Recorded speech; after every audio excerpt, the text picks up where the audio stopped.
Alright guys, we're going to talk about my favorite mixing trick in the whole wide world.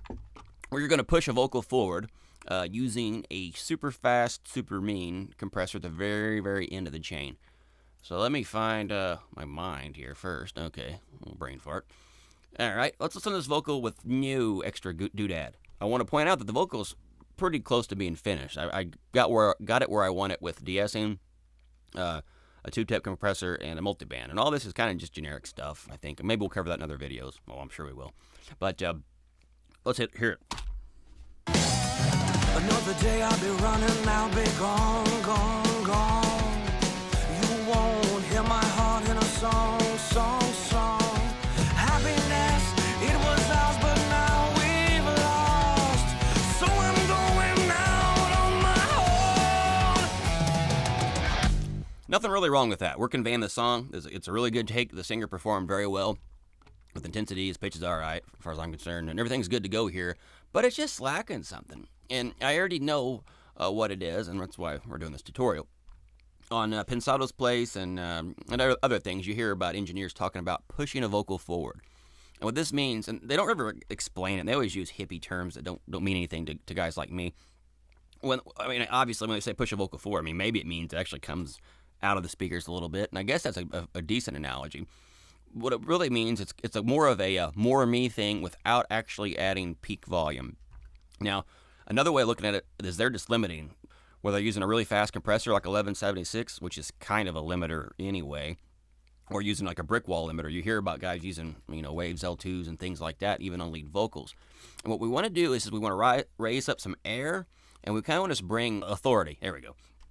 From that vocal, just a little bit more something. So let's listen to this again, and also we're kind of notice we're pretty dynamic here. You'll see the meters flying around on this thing. We actually just peaked last time at minus 7.3 decibels, probably on one of these peaks over here, which isn't a huge deal. But when those peaks do spike through, it's got to be dealt with somewhere. Most likely the either brick wall limiter or your two-bus compressor or two-bus multiband compressor.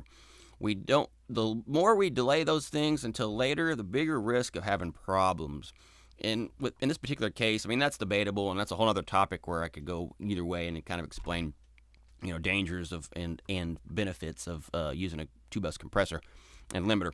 But right now, there's so much emotional benefit we can get from this thing that I don't even want to wait. I want to get it right just now. I don't even care if there was downsides later. This is worth doing. Okay, so let's listen again with no compressor added, the forward pushing compressor, and let's just hear it. Another day I'll be running, I'll be gone, gone, gone. You won't hear my heart in a song, song, song. Happiness, it was ours, but now we've lost. So I'm going out on my own. Okay, and it's not bad. It feels pretty good, but I wish it had an extra little kick to it. An extra forward thing. So let's turn on this compressor and let's hear it now. Another day I'll be running, I'll be gone, gone, gone. You won't hear my heart in a song, song, song. Happiness, it was ours, but now we've lost. So I'm going out on my own. All right, now, and I realize it is subtle. If you're new to this and don't know what to listen for, what I'm looking for is vocal intensity. I'm looking for emotion. I'm looking for the song to work. When all these things start clicking and I start, banging my head or tapping my foot or dancing or whatever you do to your music you listen to, when you start getting into it on that level, you're getting close to being finished. And if you're not getting that feeling of like, yeah, then why? And that's what's going on with me. And so for me, it's always an algebra thing where if I'm not getting this emotion, then what are we missing? 2x equals 4, or what's x? Pretty easy. I'm getting off topic. But anyway, the point here is I'm looking for anything that's hindering me from that emotional intensity. Now, I happen to just know this trick already exists, so if I didn't, it would be a little tricky, and that's why we're doing this video. Now, listen, I think it's going out. Let's see, or down, probably out. Listen to this last part with the compressor off.